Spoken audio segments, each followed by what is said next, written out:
Dans cette capsule, nous allons voir la méthode de Borda.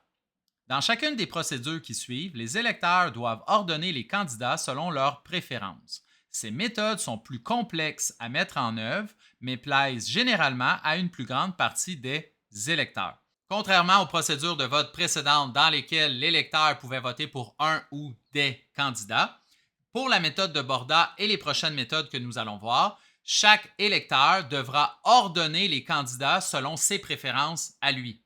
Commençons par définir la méthode de Borda.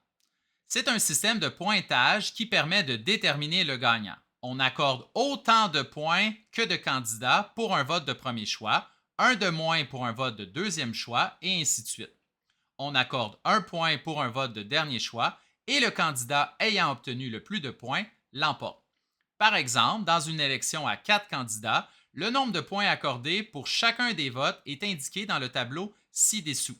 Donc, dans l'ordre de préférence, chaque vote de premier choix rapportera 4 points au candidat, chaque vote de deuxième choix 3 points, et ainsi de suite pour le troisième et le quatrième choix. Allons voir, dans un exemple, comment on va appliquer la méthode de Borda. Afin de récompenser ses élèves pour leur travail assidu au courant de l'année, M. Paul a eu l'idée d'organiser une activité spéciale de fin d'année. Il leur a proposé 3 activités et chaque élève devait les placer en ordre de préférence. Le tableau ci-dessous consigne les résultats obtenus. Donc, dans le tableau, nous voyons à gauche le nombre d'élèves ayant ordonné les activités de cette façon. Donc, nous avons 28 élèves qui ont placé l'activité film en premier, suivi de jeux de société et activités sportives. 25 élèves ont placé activités sportives en premier, jeux de société en deuxième et film en troisième, et ainsi de suite vers la droite. Selon la méthode de Borda, quelle serait l'activité spéciale pour les élèves de M. Paul? Dans un premier temps, on va déterminer le nombre de points accordés par vote.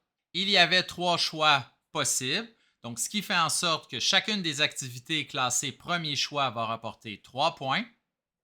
Chacune des activités classées deuxième choix va rapporter 2 points.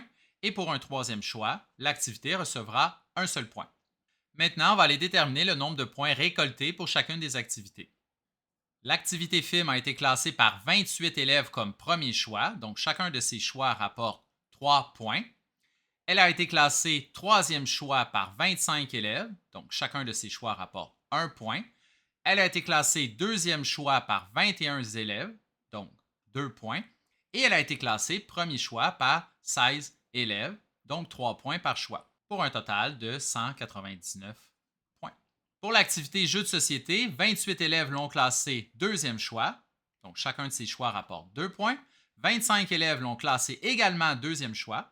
21 élèves l'ont classé comme premier choix, donc chacun de ces choix rapporte 3 points.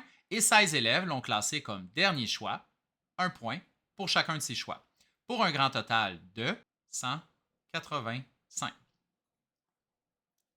Finalement, activité sportive, 28 élèves l'ont classé comme troisième choix, donc 1 point chacun.